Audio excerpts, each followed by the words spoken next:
নমস্কার বন্ধুরা, এই ইউটিউব চ্যানেলে জানাই স্বাগতম। এই মাত্রই আবহাওয়া দপ্তরের তরফ থেকে পাওয়া আবহাওয়ার তাজা খবর। এই মাসেই ৪৫ ডিগ্রিতে উঠে যেতে পারে দিনের সর্বোচ্চ তাপমাত্রা। আজ ও কাল বাংলার বেশ কিছু জায়গায় হতে পারে কালবৈশাখীর ঝড়। এবার গরমকে পিছনে ফেলে প্রবল গতিতে এগিয়ে আসছে ভারী বৃষ্টি। আগামী ২৪ ঘন্টার মধ্যেই পশ্চিমবঙ্গ ও বাংলাদেশের বিভিন্ন জায়গায় রয়েছে হালকা বজ্রবিদ্যুৎ সহ ভারী বৃষ্টিপাতের পূর্বাভাস। তো আজ এবং আগামীকাল বাংলার কোন কোন জেলার আবহাওয়া কেমন থাকবে, কোথায় কোথায় রয়েছে তাপপ্রবাহের লাল সতর্কবার্তা এবং কোন কোন জেলার ক্ষেত্রে এই তাপপ্রবাহের মাঝেই বজ্রবিদ্যুৎ সহ কালবৈশাখীর ঝড়ের পূর্বাভাস দিল আবহাওয়া দপ্তর।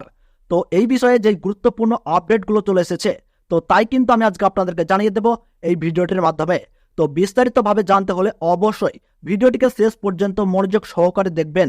আর আপনার জেলার সঠিক আবহাওয়ার খবর যদি সবার প্রথমেই পেতে চান, তাহলে অবশ্যই আমাদের এই ইউটিউব চ্যানেলটিকে সাবস্ক্রাইব করবেন এবং পাশে থাকা বেল বাটনটিকে অল করে রাখবেন। তো চলুন ভিডিওটিকে শুরু করা যাক।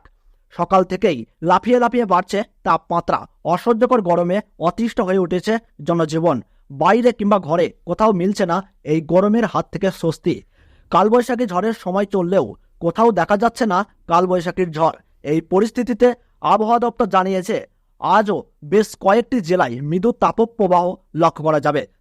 তারই পাশাপাশি আকস্মিকভাবে বজ্রগর্ভ মেঘের প্রভাবে ঝড় বৃষ্টিপাত হতে পারে দক্ষিণবঙ্গ থেকে শুরু করে উত্তরবঙ্গের জেলাগুলিতে। আবহাওয়াবিদরা জানিয়েছেন আগামীকাল থেকে ভয়ঙ্কর রূপ নিতে চলেছে তীব্র তাপপ্রবাহ। দক্ষিণবঙ্গের উত্তর ২৪ পরগনা, দক্ষিণ ২৪ পরগনা, পূর্ব মেদিনীপুর, পশ্চিম মেদিনীপুর, ঝাড়গ্রাম, পুরুলিয়া, বাঁকুড়া, দুর্গাপুর, আসানসোল, বসিরহাট, নদিয়া, মুর্শিদাবাদ ও বীরভূম জেলায় তীব্র তাপপ্রবাহ চললেও বৃষ্টিপাতের তেমন কোনো পূর্বাভাস নেই। কিন্তু অন্যদিকে কলকাতা, হাওড়া ও হুগলিতে আকস্মিকভাবে কিন্তু ঝড় বৃষ্টিপাত লক্ষ্য করা যেতে পারে। অপরদিকে উত্তরবঙ্গের ক্ষেত্রে দার্জিলিং ও কালিম্পংয়ে কিন্তু রয়েছে শিলা বৃষ্টিপাতের পূর্বাভাস। তার ওই পাশাপাশি আলিপুরদুয়ার, কোচবিহার ও জলপাইগুড়িতে কালবৈশাখী ঝড়ের পাশাপাশি ৩০ থেকে ৪০ কিলোমিটার গতিবেগে ঝোড়ো দমকা হাওয়া বয়ে যেতে পারে। এবং উত্তরবঙ্গের মালদাহ এবং ২ দিনাজপুরে বৃষ্টিপাতের তেমন কোনো পূর্বাভাস নেই।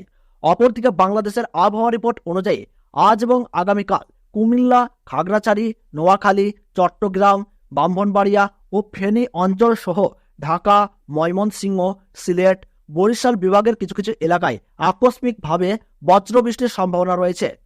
এই কয়েকটি জায়গা ছাড়া বাংলাদেশের বাদবাকি অঞ্চলগুলিতে তীব্র তাপপ্রবাহ বয়ে যাবে এবং তীব্র তাপপ্রবাহের মাত্রা দিনের পর দিন কিন্তু বাড়তেই থাকবে।